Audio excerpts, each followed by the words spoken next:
Magandang tanghali po sa inyong lahat. Tayo nagbabalik ulit dito sa ating munting channel. Ayan po. Para pag-usapan ulit ang coins kung magkano na ang kanyang presyo sa ating mga online selling. Ayan. At isa naman tayong kolektor. Ayan. Hilig natin mangulikta ng barya. Adlikain natin mangulikta ng barya. Kaya ho tayo nandito nagsisharing ng kanilang mga presyo para malaman nyo po. At magandang tanghali po. Ayan. Ang pag-usapan natin barya guys. Ayan. Ayan, yung tinatawag ni Bertusio.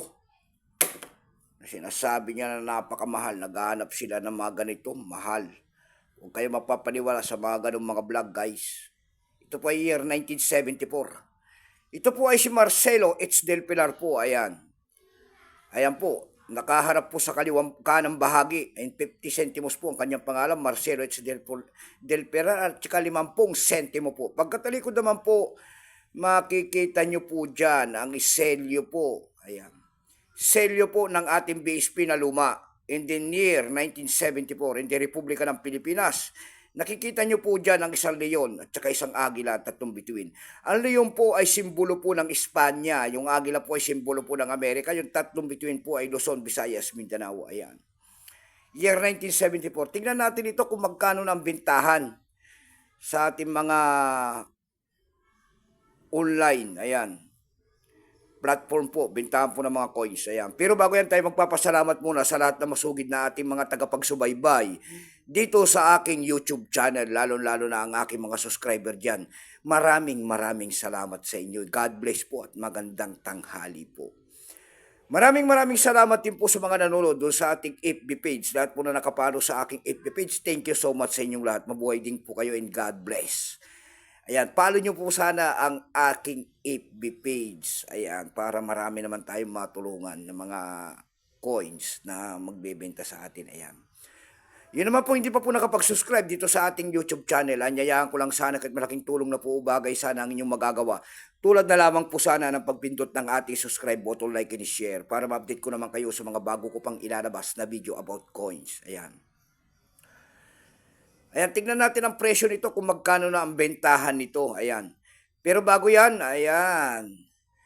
Kilalanin mo muna natin ang coins na yan. Issue po niyan ay Philippines po. Period Republic, 1946 up to date po. Type nito ay Standard Circulation Coins, years 1967 hanggang 1974. Value nito 50 centimos po. Currency, peso, 1967 up to date po. Kung ano materialis ang ginamit sa barya na yan, yan po ay nickel brass. May bigat lamang itong 8 grams, may haba itong 27.5 mm. May kapal po naman itong 1.95 mm. Orientation niyan ay coil alignment. Itinigil naman ang paggamit sa barya na yan ng Pilipinas noong January 2, 1998. Number N-4515. Reference number KM-200. Ayan. Ito pong year 1974 na ito, hindi po gawa sa atin yan. Yan po ay Denver Mint, Denver Mint and San Francisco Mint pala yan. Ayan. Ito po ay 16%. Ayan, kung ilang piraso po ang ginawa sa barya na yan, yan po ay 504 milyong piraso po. Ayan. Pero maganda-ganda ang presyo nito. Ayan guys, wala pang presyong appraisal price yan doon sa ating lumista. Hindi pa po nabinigyan ng presyo ng ating mga kolektor. Ayan. Ito pong year 1974 na ito.